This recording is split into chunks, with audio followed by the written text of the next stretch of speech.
All right. You guys hear me okay?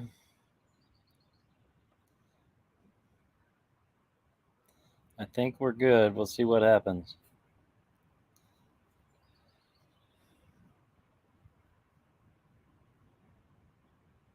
All right, good. Welcome, guys.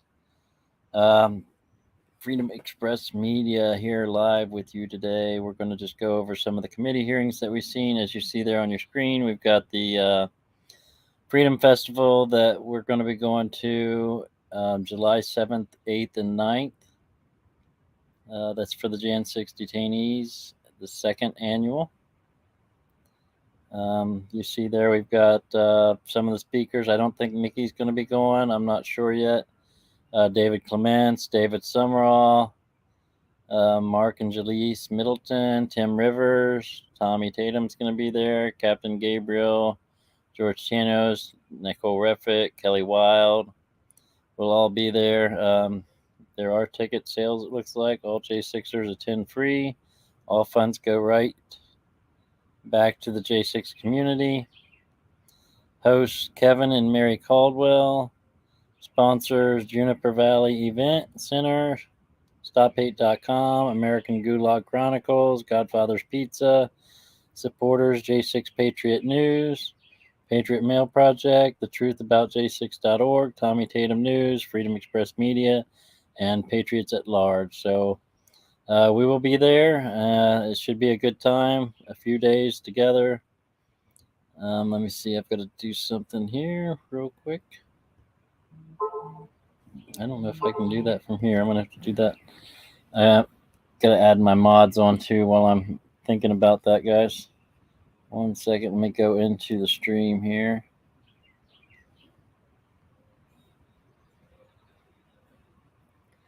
All right. Drifter Shelley gifted memberships. Thank you, Drifter Shelley, for doing that. Let's see. As moderator. All right.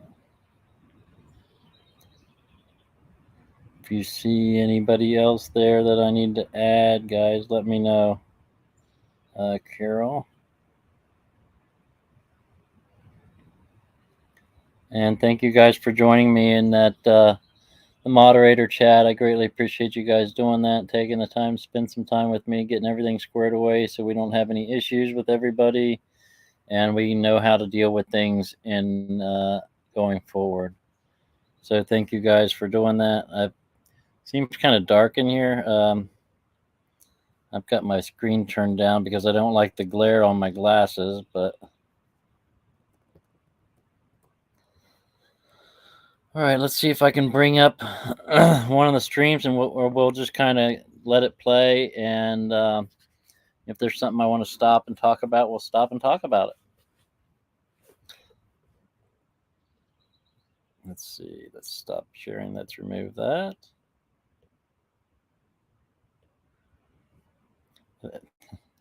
That CGI makes it look like I'm missing half my cheek. All right, let's watch. Share. Bigger. All right, here we go. For questions, Mr. Straka, you were describing some of the blacklisting that you encountered in your life following these events. Can you elaborate on that? Sure. Do you want me to go back to the statement? Yeah, sure. Okay. Well, where I had left off, I had said that I had been permanently banned by PayPal, Venmo, Stripe, Patreon, my donor.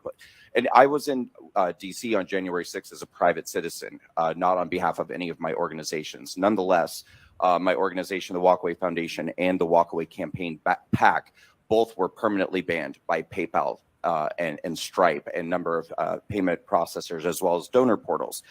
We were first banned by MailChimp as an email service because it was said that we were using the email service to send and receive emails about planning violence or fundraising for political violence. Constant Contact then banned us. And after that, we were banned by 4 more email services, including SendLane and MailerLite. Let me stop you there. Sure. We have developed evidence indicating that Bank of America turned over all of their records regarding anyone who bought a cup of coffee in Washington, D.C. on January 6th. I want to know what your perspective is on that, on the fact that such a large private company would, of their own volition, turn over so much stuff and seemingly violate people's privacy. Well, I think it's horrifying, and I think that there's an attempt here to try to understand who's funding whom. Certainly, there was an interest in who gives to my organization, things like that. I'm personal friends since January 6th with a fellow J6 defendant named Derek Evans, who's running for Congress in West Virginia. A major bank told him that they were canceling his bank mortgage and that he had 30 days to find a new bank to finance his bank mortgage. I mean, while going through the most high-profile criminal case in American history. Does January 6th open the door to the need for the Congress to look at legal reforms so that we don't see people of any political stripe barred from the financial world by virtue of their nonviolent politics? I mean, somehow we, the defendants of January 6th, need to be able to have some sort of a voice. I mean, even I am probably one of the most high-profile people who was arrested in conjunction with January 6th. Nonetheless, I felt like it was a David versus Goliath situation. I mean, I could not keep up with the amount of banning and cancellation and payment processors, email services, donor portals. The government put me on a terrorism watch list along with every other J6er. We all have a designation of what's called Quad S. So when we go to the airport now, we have to go through hours of special screening. It's literally TSA told me this is the highest level terrorism list you can be on and still be allowed to fly. They follow you around the airport with teams of agents. Sometimes they have dogs. They station themselves all around you at the gate. They bring special equipment and swab every item in your bag for explosive materials, your hands, your feet, stick their hand down your pants doing pat downs. They do all of this in front of the other passengers multiple times when you're flying. People with misdemeanor charges, misdemeanor disorderly conduct charges.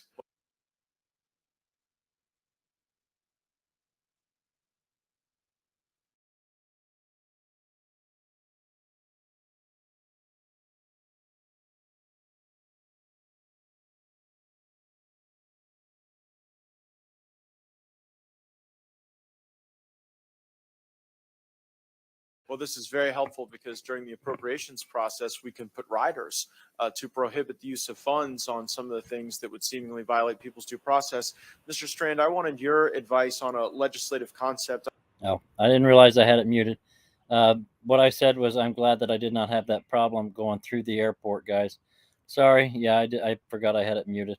I did not have that issue going through the airport. I was able to get through security without any issues and did not have those problems going through. So, that was awesome for me, I guess. I hate that these guys are all having these problems. Just trying to go,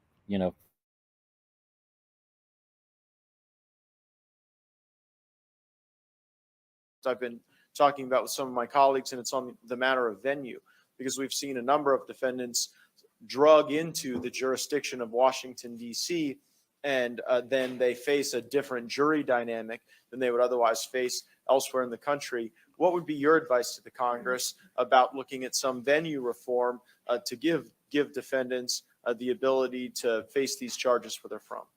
Well, thank you, Congressman. And I couldn't stress the importance of that more. I'm going to take it back from the future and say, right now, I'm about to go to prison for almost 3 years. I did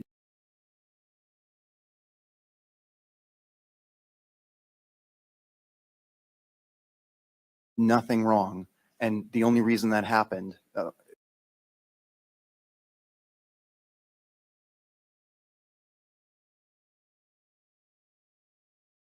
the only reason, but the main reason it happened so easily is because I was denied the constitutional guarantee of a fair trial by a jury of my peers. Not only that, but my sentence was worsened by a judge who explicitly said from the bench on the record, read the transcript, that he was furious at me for criticizing the government publicly. Specifically, he was furious at me for making the claim, which is my First Amendment.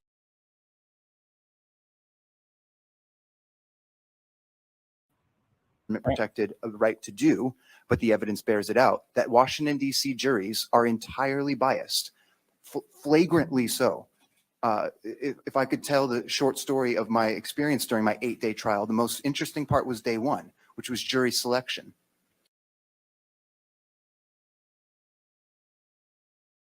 So I'd have to say that is probably the most interesting part, the jury selection. You know, one thing we got to take note of is you can't even be part of the jury unless you were vaccinated, and we all are well aware that most of the ones that did take the vaccination are mostly from the left side.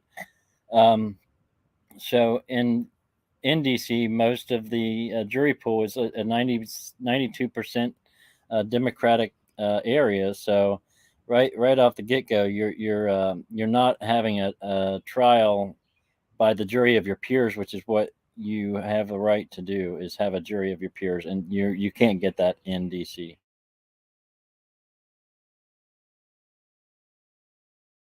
And this was not a random assortment of citizens fulfilling their civic duty to participate in a jury trial. These were people that were hanging on every moment, hoping to get chosen so that they could experience the personal gratification of crucifying someone that they politically despise. They openly admit this. Very important, that venue issue. Mr. Clark, I have a question for you specifically. Do you believe you were framed by the January 6th Select Committee? Oh, absolutely, Congressman, I do. I think that, I was the only person at the Justice Department, at a significant level, Senate confirmed spot, who was interested in investigating the election. Well, I know that to be the case, Mr. Clark, and the reason I know that to be the case, and I'm glad I get to say it here in a public forum, is because I became aware of evidence that U.S. attorneys were developing showcasing fraud in the election. And perhaps that evidence would lead nowhere. Perhaps it would lead to the crime of the century, but it should not have been squelched.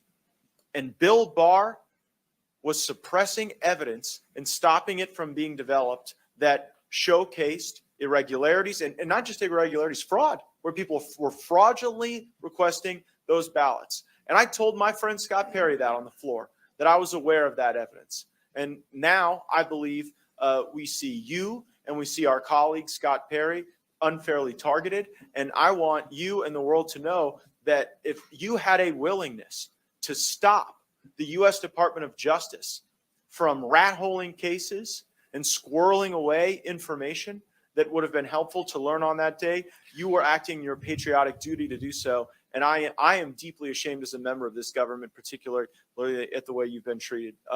At this time, I'd like to recognize Ms. Green for 5 minutes, and we may ask an accommodation of some of our panelists. Ms. Green has invited a guest. Apologize if I'm a little late. I'm in another committee hearing, important business, FAA reauthorization. We all want to have safe flights. I got involved with this real early on. I was in Congress for 3 days. I think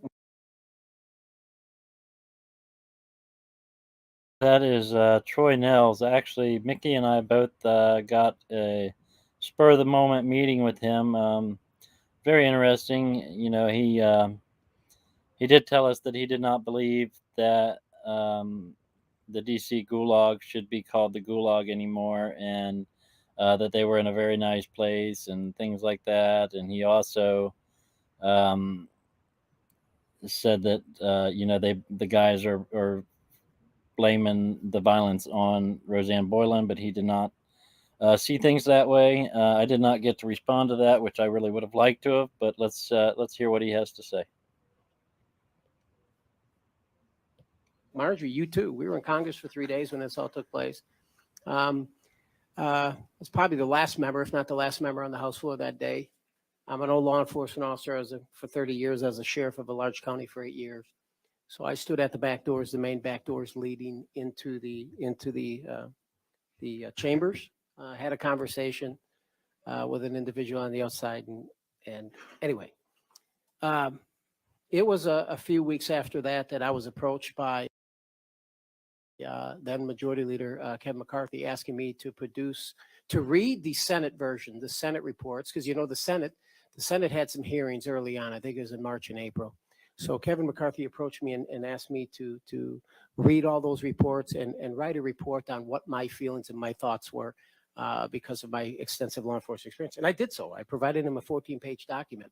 And when I looked at the report and the OIG recommendations and everything that I saw, what was wrong that day, January 6th, folks, was a law enforcement failure, an epic law enforcement failure. When Kevin, Leader McCarthy, now Speaker McCarthy, asked me to be one of the 5 on the January 6th Select Committee. I was honored to be asked to, and then obviously Nancy Pelosi did what nobody else has done as Speaker, rejected Minority Leader's picks to be on a Select Committee. So we weren't on the committee, and she picked a couple of rhinos and that whole committee is all about Donald Trump. Anyway, so when you look at January 6th and you read these special event assessments, because I spent a lot of time on this, and when you look at the December 15th, the December 30th, and the January 3rd special events assessment, we knew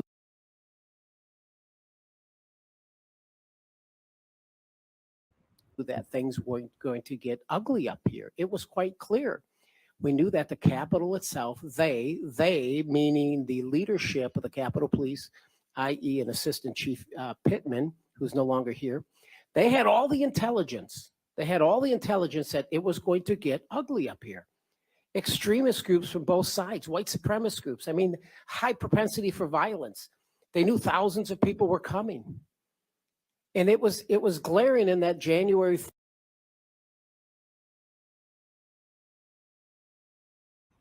I apologize for the buffering, guys. I'm not really sure what I can do about that. Was that one?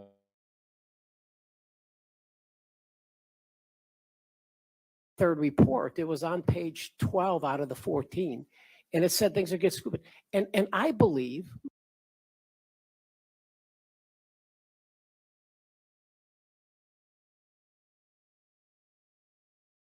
me personally, I believe that they hid the intelligence. It's like they wanted this to happen. I say that because you remember Harry Dunn, one of the first officers, he testified, he was one of the 4. Harry Dunn's testimony says, he goes, I didn't think it was going to be any different than any other day. Kind of like the big marches they had November and December, relatively nonviolent. He didn't think this was going to be like any other day.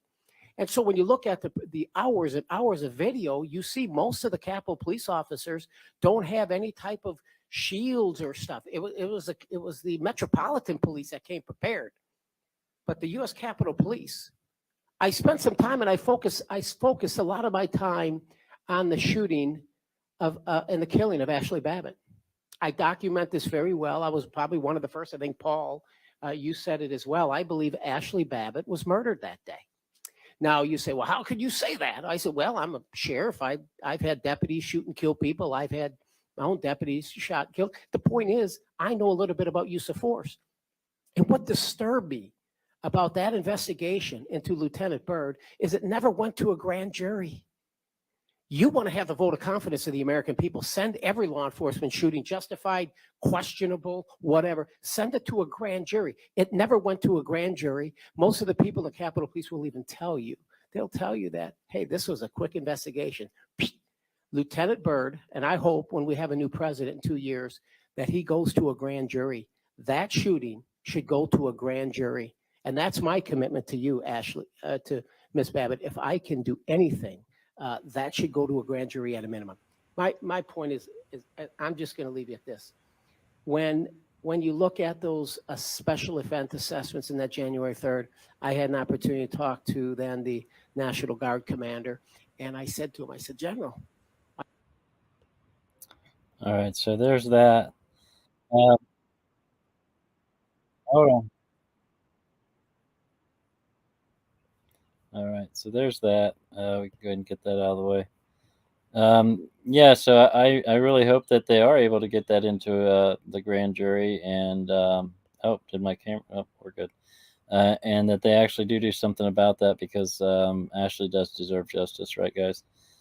So that's what we're going to keep pushing for. And let's go on over to this Matthew Perna's aunt. Very, very emotional testimony.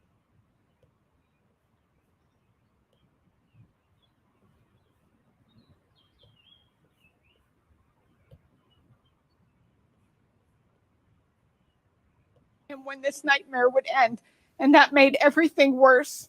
He had struggled from the start to live with shame and the damage to his beloved family and many friends caused not by guilt, but those criminalizing the First Amendment. We have become a country I no longer recognize.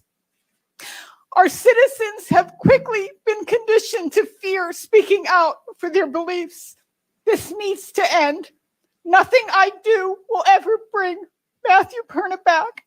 On the 25th of February, 2022, my nephew, Matthew Lawrence Perna, went into his garage, placed a rope around his neck, and hanged himself.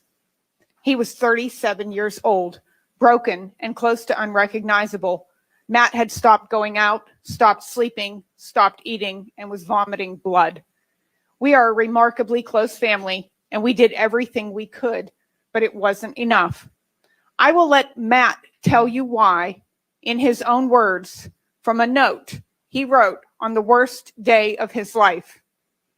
I sacrificed my freedom when I entered into the Capitol building on January 6th, and in despair, took my own life the night that I wrote this. Signed, Matthew Perna. My nephew was extraordinary. He was honest and strong and defined by his love of all people. He should have never been pushed to the point of despair. He had no intention of going into the Capitol when he traveled to DC. In his mind, he was standing up for all of us. Matt believed we are still entitled to free speech in the United States of America and did not think expressing it would cost him his life. He wanted to witness history and record it for his growing following on social media. Matt had never been in trouble in his life. The doors he went through had already been opened. Video has confirmed this. Congress has been out of session for almost an hour at that point. He did not touch, break, or steal anything and stayed within the velvet ropes, taking pictures and recording. These 14 minutes cost him everything. For the people who drove my nephew to kill himself, that was long enough to go after his reputation, his freedom, his business, his social media presence, his standing in the small community that had always been his home, his joy, his love of life, everything. What followed was one betrayal after another. From the moment Matt found out the FBI was looking for him, he turned himself in. The agents said it would make it easier for him. That was a lie. He was told his clean record would count in his favor. It did not. He was told that having no affiliation with any organized group would help. That was another lie. Then he was told that he would most likely face a fine and nothing else. Not true either. His attorney said his sentence would be less if he made a deal and pled guilty to all charges. That was perhaps the greatest lie of all. In fact, that deal was a trap, and the terms meant nothing to the DOJ, because after Matt pled guilty, the prosecutor decided to present a sentencing enhancement of terrorism, which could have meant many, many years behind bars, as compared to the 6 to 12 months that he was originally told. We all have a breaking point, and that was Matt's. Do not make the mistake of thinking that my nephew was weak. Nothing could be further from the truth. Matt could run a 35K marathon barefoot, finishing on torn, bleeding skin, pushing through the pain. But a life in prison was unimaginable to him. On the phone, he was inconsolable, stuttering, and could barely form a complete sentence. The fear in his voice was heartbreaking. I told him that I loved him and that we would get through this. He told me that he loved me and thanked me for everything. I did not know that would be our last conversation. Matt had a deep faith in God, and though he prayed every day and sought help, no one could tell him when this nightmare would end, and that made everything worse. He had struggled from the start to live with shame and the damage to his beloved family and many friends caused not by guilt, but those criminalizing the First Amendment. Dishonest, inaccurate reporting and the false J6 narrative in local and national news cast Matt as a violent domestic terrorist. It was a campaign of lies, death threats, and cruel accusations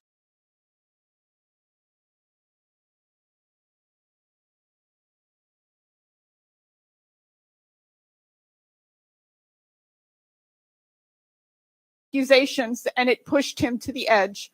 The flames of deceit shattered friendships and close relationships, and everyone around him suffered.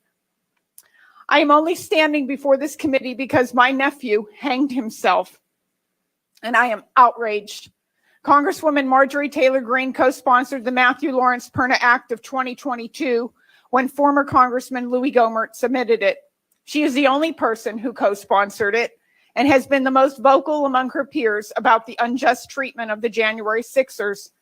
Recently, she called for the impeachment of Matthew Graves, who is just one of the many responsible for mentally torturing my nephew to the point of taking his own life. Ms. Greene has been my greatest support, and I am extremely grateful for her fearlessness. This bill could save someone in the future from a total overreach of power by our Justice Department. I ask you to bring this bill to the table and encourage your constituents to pass it. Please, I ask you, do not let my nephew's death be in vain. Matthew's funeral was attended by people from all over the country who had never met him. His online guest book received over 1,000 entries representing 13 countries and 45 states. But disappointingly, not even one sympathy message from anyone in Congress or the Department of Justice. How could strangers from Australia, Taiwan, and Antarctica have sent condolences while many in Congress have yet to hear his name? Since Matthew's death, 3 people have contacted me through social media.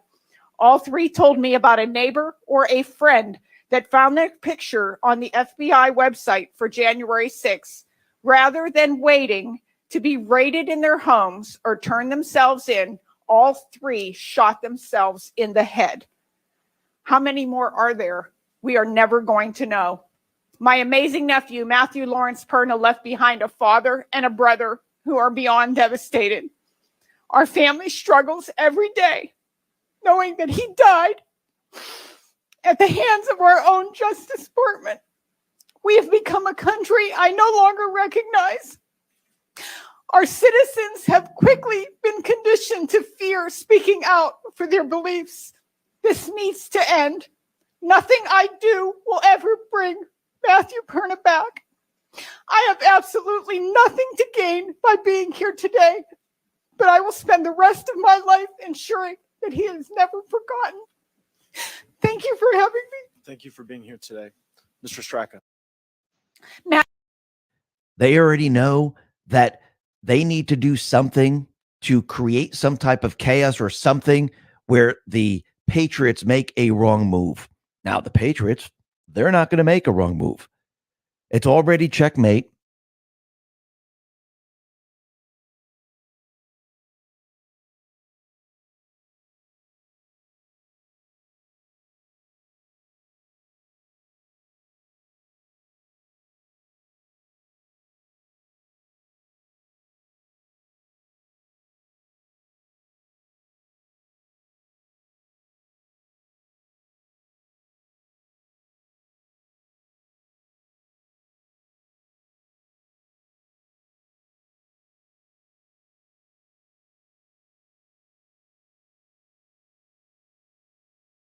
I forgot to unmute it again. Sorry, guys. So yeah, so Matthew Perna is not the only one that has taken his life since January 6th, 2021.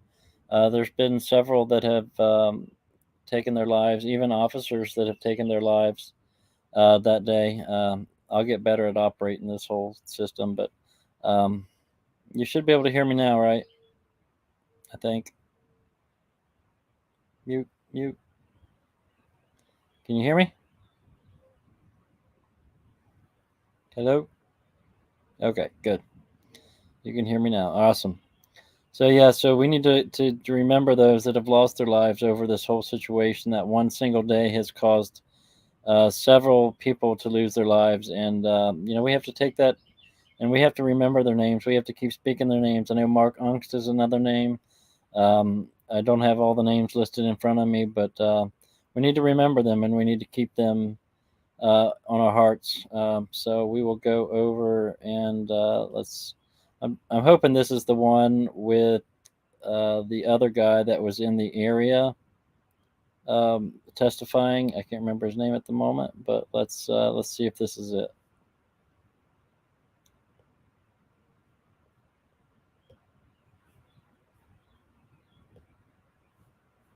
I don't think it is. It's this one over here. One second. Yeah, I believe it's this one. Share this instead. There we go. And unmute. Him sit in. Taylor, could you give just a brief bio about yourself? And I invited Taylor here today because Taylor's an eyewitness and videoed Ashley Babbitt's murder. And I invited him here today because I wanted him to be able to talk about it. Thank you guys for having me now that the button works. My name is Taylor Hansen. I'm an independent journalist and field reporter. I was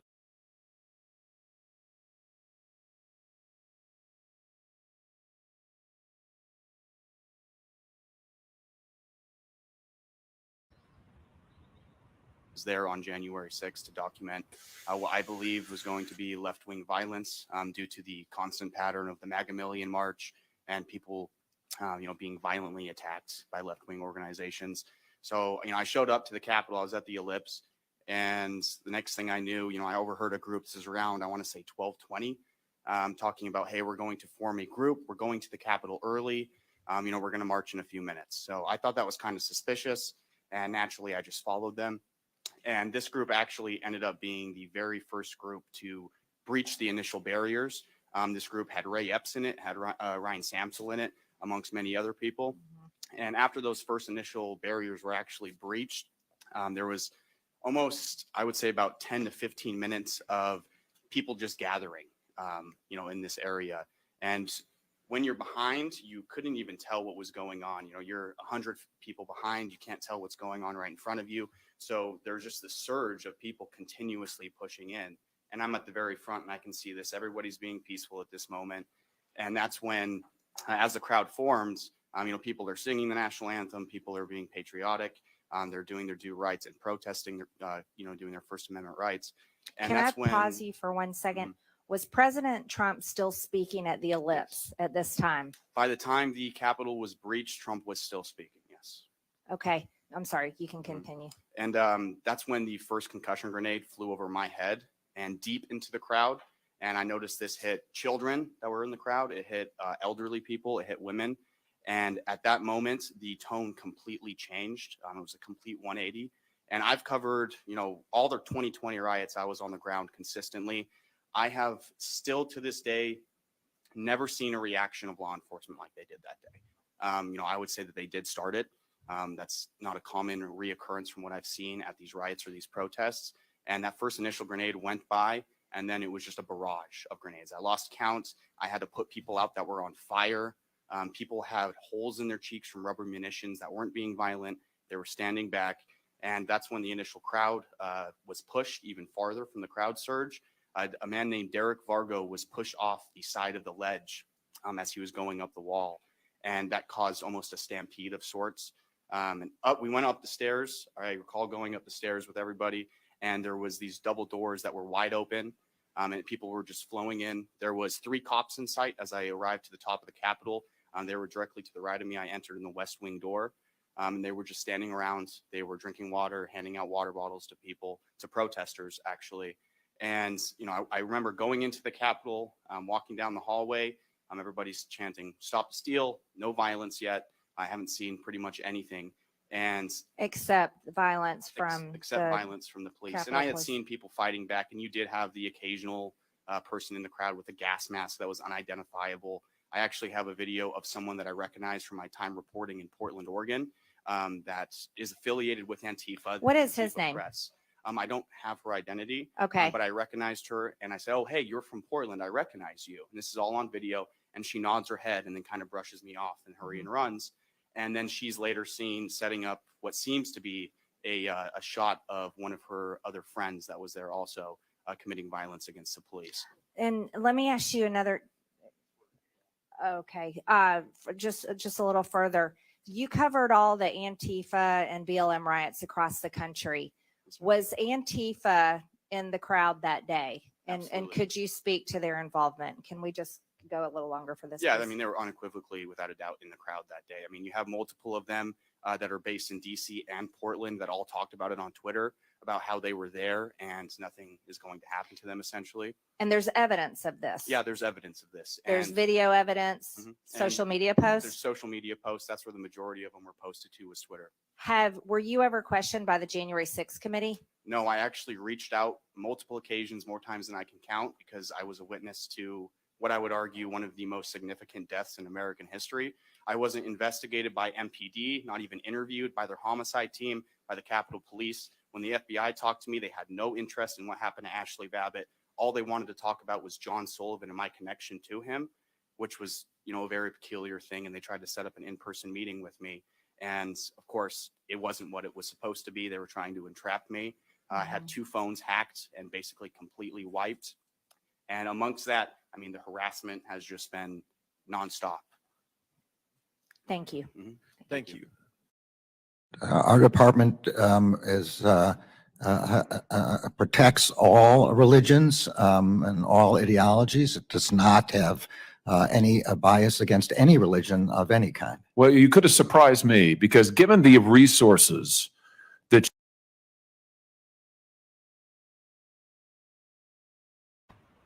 All right, so that's pretty interesting testimony there. It's kind of goes along with what we've all been saying, that there was agitators in the crowd. The first to break the barrier was not the Trump supporters. There's just so much that is finally starting to come out, and that I'm glad that the Congress is actually starting to have hearings and letting people speak, and starting to share the truth about what's going on, guys. Anybody got any questions about any of this?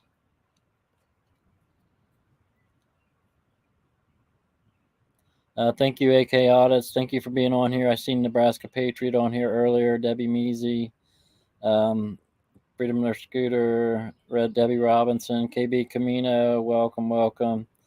Sunkiss, thank you for being on here. Patriot Wheel, Mom, love you.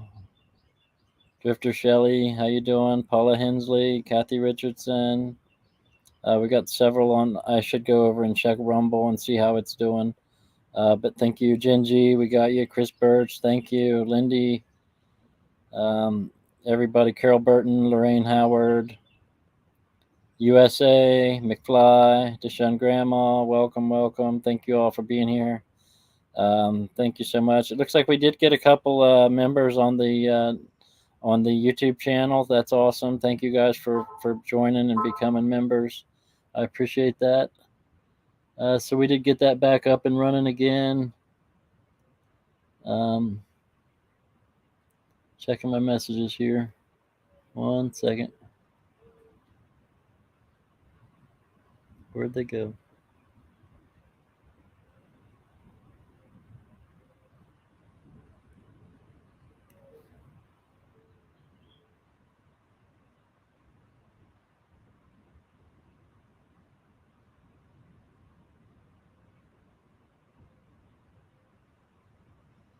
But anyway, we've got some more videos we can take a look at. Hi, Tamara Root. How you doing? Thank you for being on. Appreciate that. Estua, where are the J6 videos? Why haven't they been released? We keep hearing that,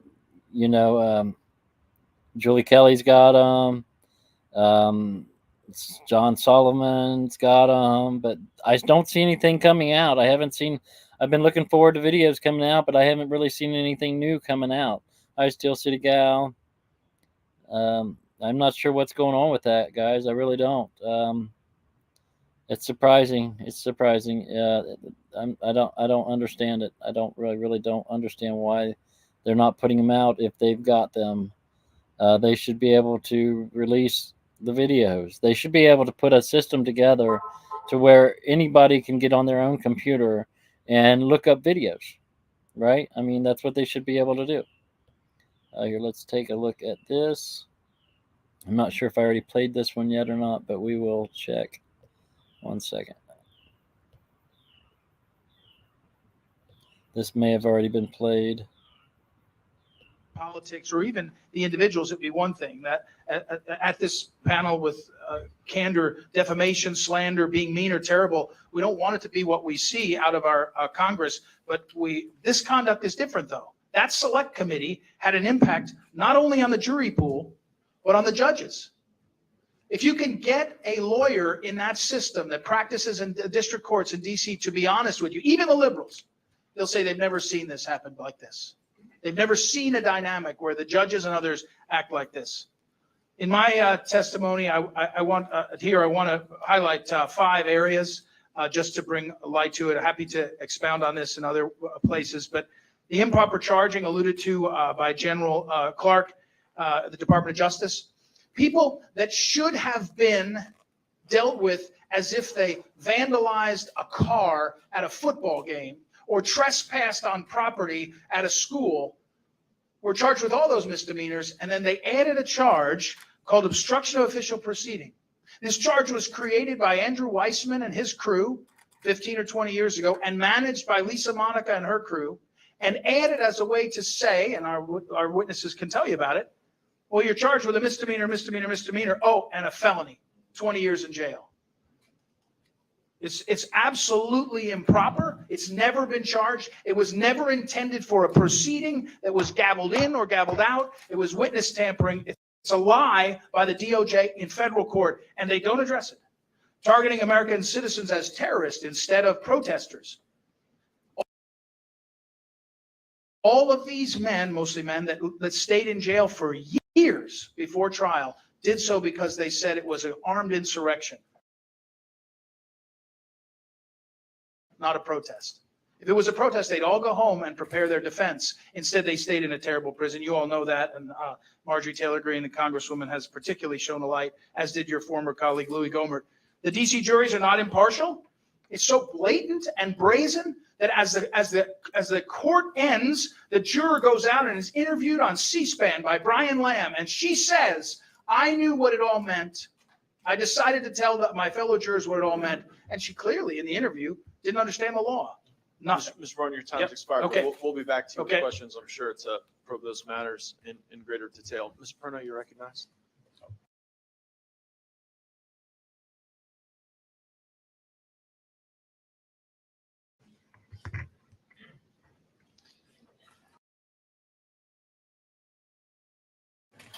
On the 25th of February, 2022, my nephew, Matthew,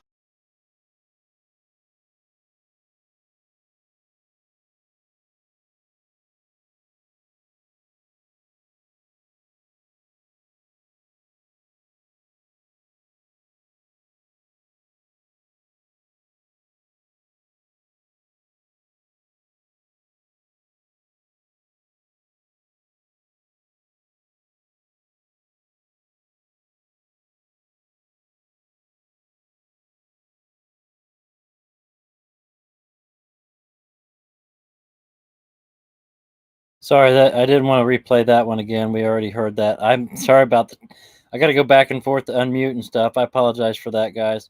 But let's see, David, what were the wires pulled out from under the scaffolding on Jan 6th? And why break the police line to get there? Yeah, good questions, Laura. I don't know anything about any wire underneath scaffolding, and I don't know anything about why the police line got broke. That wasn't I didn't break the police line, so I don't know what to tell you about that, Laura. Good questions, though. Good questions. But we're going to go over here to show this.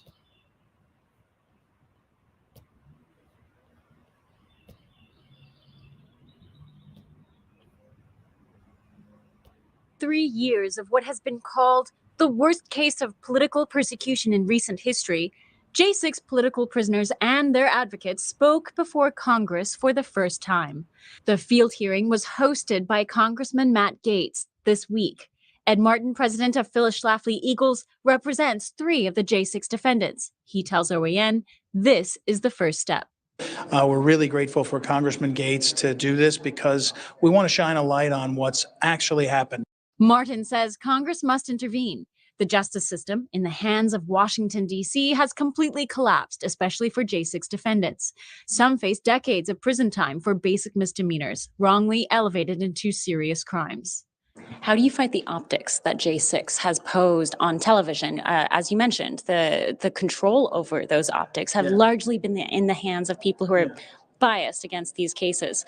How do you control the optics? You know, one fact, one story at a time to try to get out what's happened so that people can hear exactly what's going on. But it is, I will say, I've never seen something as challenging as this. We have what I call the narrative machine. You have big government, big media, and big tech pushing one storyline: insurrection, armed insurrection. I often tell people, don't look for grand slam home runs when the bases are empty. You got to go and get a single and another single and another single and keep making progress. And from where I sit, you're talking about people's lives. It's not just the defendants. For every defendant that's in jail, there's a wife and kids at home, and the echoes into the community are profound. Executive Director of Stand in the Gap, Sarah McAbee's husband, Deputy Sheriff Colt McAbee, is on camera trying to save a protester, Roseanne Boyland, at the Capitol. Boyland was beaten on camera by Capitol Police while apparently unconscious. Roseanne Boyland later died. My husband's been incarcerated for almost 700 days. And when he was first incarcerated, they did a massive smear campaign on him, trying to say that he was assaulting police officers that day. And if you would just turn on the audio from the body camera that they used as evidence in his case, you hear him pleading with them to stop killing that girl and that he's one of them and he's trying to help. John Strand was hired to protect a woman scheduled and permitted to speak on Capitol grounds. Yeah, I would say I have the cleanest legal case as far as someone that was present on January 6th, but I did nothing in my own power other than fulfill my job to protect that woman in a crowd. That is the only thing I did that day, as exhaustive video shows. It's really shameful that we're allowing innocent people that are literally bystanders to just be wrapped up in one ball and thrown in a fire, burned up as terrorists or whatever else you want to call them. Brandon Strzok, founder of the Walk Away movement, walked up the steps of the Capitol, the peaceful side, taping his walk, then leaving without having stepped foot inside the Capitol. To this, federal authorities threatened Strzok with over 20 years in prison until he pled guilty. And this isn't just me, this is most every January 6th defendant that I know. This is one of the only crimes, I think, in American history where the defendants are begging for the evidence to be seen by the audience or by the general public. I don't know any J6er who's saying, please don't show my video, please don't show the footage, please don't show what I did. Most J6ers, including myself, are saying, please watch the video, please watch the video. Please stop reading about what I did in CNN and the New York Times and MSNBC. Please stop reading government documents. Please actually watch the video and the evidence and see for yourself if it aligns with what you're reading that I did. Joanna Wisher represents Donald Trump's Save America PAC and has been working ceaselessly to get these stories in front of Congress. This will be a game changer for court cases. Anything that's testified before members of Congress can be used in court. We see horrible injustices, egregiously long sentences. So everything, every bit of information used today can be used towards court cases and appeals and everything else. And I'm also expecting, now that the stories are being shared before members of Congress, that this will be the first of many hearings that we expect to hear. Chanel Rian, One America News, Washington. Love that stuff. All right. So there you have it. The wrap, that video kind of. I haven't seen Sarah's testimony. I would actually like to see that, but I haven't actually seen that. I'm sure I've probably got it somewhere, but I would have to find it. So the fact that the testimonies in the Congress that have taken place can now actually be used in the court hearings is a big plus. I think that's going to be great. I think that a lot of these guys will be able to get the justice that they deserve from that. And hopefully this will help get people to understand the narrative that has been told isn't what happened that day. You got to go on an individual basis as far as if you're going to go individual basis of each one of the person's actions, you got to see what led up to their actions and why they felt the need to do the things that they did, whether they were defending somebody else that was being treated badly. And now, if they were just there and they started just roughhousing the cops and doing things that for no reason, and they weren't retaliating or trying to defend somebody, then that's different. They should have to face the consequences of those actions, but they also should be treated equally as the ones that back in the 2020 riots, only one person spent 4 months in prison. 4 months was the most that person spent in prisons, and that was the longest anybody spent in prison. And there were cops killed during that. Now, there were no cops killed at January 6th, not one. There was Officer Brian Sicknick passed away the following day, and even the family come out and said it was due to natural causes. So, not one officer was killed at the result of the actions of the people that were there that day. But during the 2020 riots, several cops were killed, and the longest jail term was 4 months. So we really need to get this two-tier justice system that we have here in America has got to be changed. We have got to get absolute justice for all. Just like the song says, justice for all. That is something that we have got to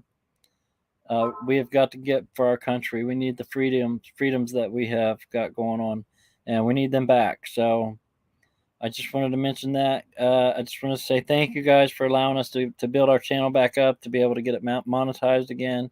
Larry Bud Mailman says, why did they say he got hit with a fire extinguisher? I'm not sure why they said he got hit with a fire extinguisher. But I did visit with the guy in jail that actually did toss the fire extinguisher, and it hit a cop in the leg or something when he tossed it, but he wasn't throwing it at the cop. He got hit in the leg with it. That's what it was.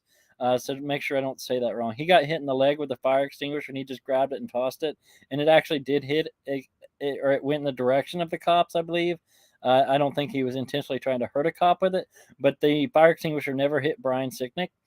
And even on Tucker, they showed Brian Sicknick walking around the Capitol even an hour after the time that the news reported that he was killed. So, so many lies going on that was misled. Our country was misled by the stories that were being told from the mainstream media. Was it a rubber one or Larry Bud Mailman? I didn't touch the fire extinguisher, so I don't know if it was rubber or metal, but I think most of the fire extinguishers I've ever seen have been metal. I could be wrong. It hit a cop in the helmet. Yeah. And that's what I mean. I don't think anybody's going to suffer. But anyway, enough distraction. Matt Fury, need to get Trump back, and he will address the corruption. Absolutely. We definitely do need that. Hope the blind will see all J6ers did nothing wrong.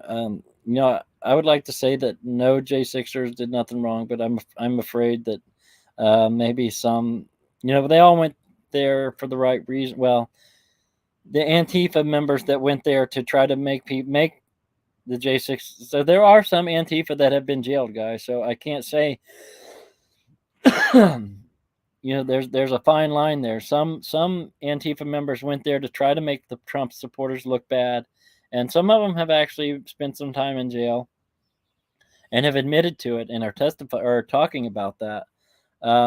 So the ones that were Trump supporters that were there, I don't believe that any of them did anything intentionally to cause any harm to anybody, but I could be wrong. There was a lot of people there that day. I didn't get to see everything going on all the way around. Of course, we all know that I was there that day.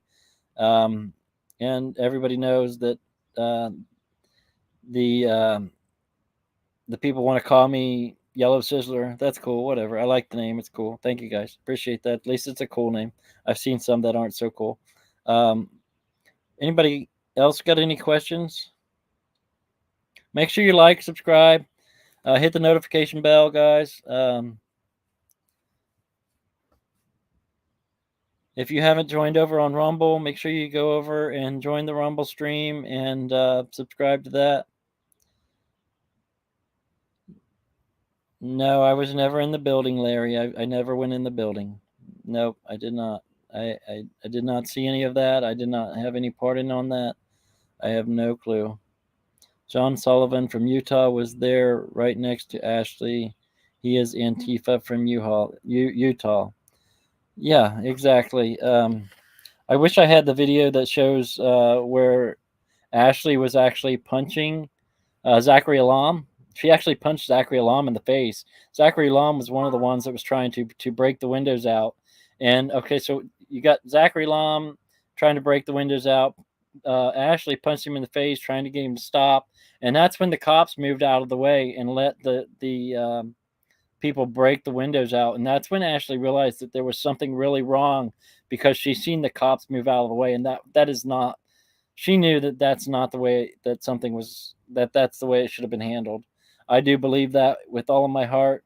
I believe that at that moment she realized that something was not right there in that situation, and I believe that that is why she put herself in between the protesters and the rotunda, not the rotunda, the Senate office or building there, or that room, the Senate office there. Well, everybody's got their opinion, Larry. That's your opinion. You can have your opinion if you want. I don't believe that. I do believe she's gone. I spent the last 9 months looking in Mickey Whithoff's eyes. I seen the hurt. I seen the pain in her eyes. And I don't believe that she would be standing on the corner every night to defend her daughter and try to get justice for her daughter on the corner of a jail every night for the last almost year now, if her daughter was alive. So that's my opinion. You have a right to your opinion. But I think that's bullcrap. And I think that if you're going by a propaganda video that you have seen, believe what you want. But I don't believe that. That's not what I believe. So Mags might have that video. He probably does, actually. I could probably find it on Stop Hate if I wanted to find it, but I'm not going to look for it right now. At this point, who the heck knows for sure? I don't know what's up. I don't know what's down anymore. I don't know who's good, who's bad. There's so many different things being said and done, guys. I do believe that Ashley has lost her life, and there's no doubt in my mind about that. Because Mickey Whithoff is one of the strongest people I've ever met. She's out there on the corner every night trying to get justice for her daughter and the J6ers, the ones that have lost their lives. And I've seen the pain and the hurt in her eyes, guys. So Taylor doesn't. Well, who cares what Taylor thinks? You see how he was laughing? He has no respect. Who cares what Taylor thinks?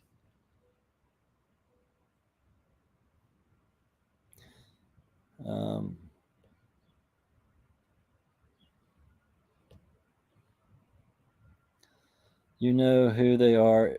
They always lie to the people. Luckily, we got some in there trying to fight for us. With the people, get out there, stand up for your rights, and hold them accountable. Absolutely, AK Audits, you're absolutely right. No question about whether Ashley is alive. Mickey wouldn't be there if her daughter was alive. Absolutely right, Bonnie. I agree with you there. Yeah, I put that one. Well, I'm not going to talk about that, but that one will not be speaking for a minute. We got Matt Fury down here. Saw a video of Ashley punching the guy in the face for damaging the building. She did do that. Absolutely, she did. I seen that myself. Barney says it was a setup. No one can convince me otherwise. Absolutely, it was absolutely a setup. It was completely. I've watched a lot of the video that nobody else has seen, guys. I have seen a lot of the 11,000, 44,000 hours that a lot of you guys probably haven't seen. I've spent a lot of time looking at that stuff. And, as they're going through the building, you've got an officer doing this and doing different hand signals to the cop that is guiding them through the building, guides them to the Senate chamber there or not the Senate chamber, but that main room where there's a whole line of cameramen, and you've got one cop on one side of the cameraman and another cop on the other side of the camera. This is the main picture that they showed on the media. And then you've got the guys coming in that are being directed from the one cop, and you've got a whole line of cameramen. It was a photo op. They led them into a photo op right there in the middle of the Capitol building, made it look like they were doing some kind of horrible stuff. And it's just all untrue, you know? It was all a setup, complete setup. I have no doubt in my mind about that. I believe that with all of my heart. And nobody's going to be able to convince me otherwise. 1 second, Tammy, 1 second.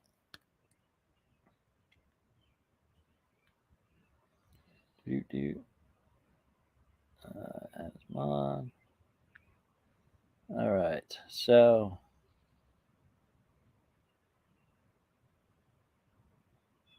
there we go.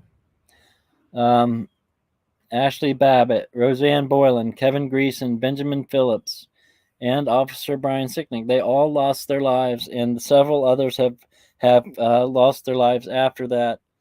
And we need to keep their names visible, keep saying their names, keep speaking about it, keep getting the story out. McFly wasn't the American shaman in that photo op. Yes, the shaman was in that photo op. He was the main guy right there in the middle of the photo op. They even had in red hats dressed as MAGA in the building for everyone, even damaged the building. Yes, they were actually damaging the building and trying to blame it on the Trump supporters. Hi, Two Finger. How you doing? Thank you for being on here. So we've got some traveling to do, guys. We are trying to raise funds for our travel expenses. That's going to be coming up. I'm actually probably going to be taking off maybe tomorrow or the next day to head down to Kentucky to spend some time with 1776. I'm not going to give any certain details on when I will be down at the corner. That may wait until the beginning of August. I'm not for sure yet. But we've got the Freedom Festival here in Ohio, July 1st and 2nd, that we're going to be going to. And then we're going to be headed to Missouri, to this right here. Why is that so small? We're going to be headed to this in Missouri. Let's make that bigger here. Let's see.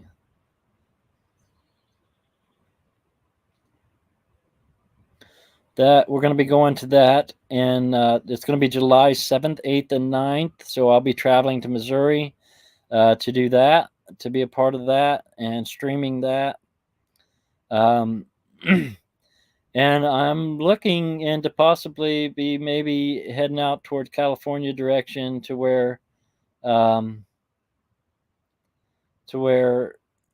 Oreo is in that direction, maybe to do some stuff and events that are going on out there. So depending on, whether or not the funds will allow that, we're going to be doing those things. So guys, if you can, please, I am viewer funded, and that's how we be able to go and cover these things on the ground for you guys. Thank you all for being here. I appreciate it. This isn't going to be a real long stream. We're getting ready to go ahead and cut it out. I appreciate you guys for jumping on. I just wanted to share some of that stuff with you. AK Audit says, let me see, hold on 1 second. I may not be the best out there. There's a lot of constitution. Oh, what did I do here? Let's just do it this way. Out there, but there's a lot of constitutional protective activity footage out there for we the people. My auditor friends know AK sent you that way. Thank you, brother. Thank you so much. Oh, I did it again. There we go. Yeah, I'm getting used to this this whole StreamYard thing, guys. So to go to some, yeah, I would be willing to travel to the other jails, as long as the funds allowed for it. If somebody wanted to try to help me get that worked out, if you make it to California, stop by on your way through. Okay, Nebraska Patriot, may have to do that. It's good to see you on here again. I did watch your stream the other day with Justin. I'm glad he trusts you to share his story out. So I'm glad that you were able to do that.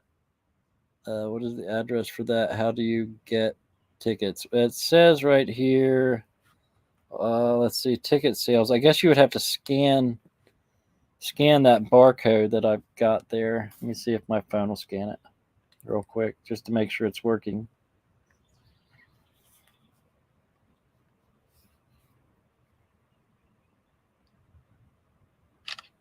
Yeah.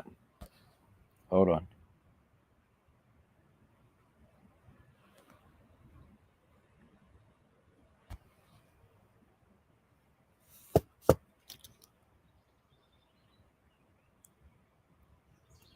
Scan.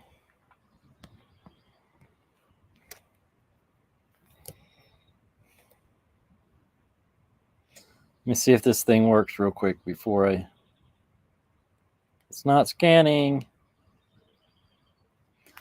Okay, let me see if I can bring it up a different way. Well, anybody else get it to scan? Hi, Gloria Stump. How are you?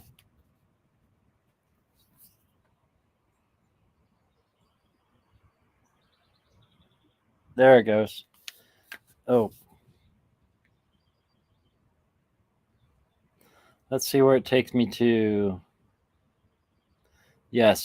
So here, I will post this link into the YouTube stream here real quick, so you guys can go to that. There you go. I just posted the link of that in the YouTube right there. If you want to click on that and look more into it about what's going to be going on there. Hey, Plumber B, how you doing?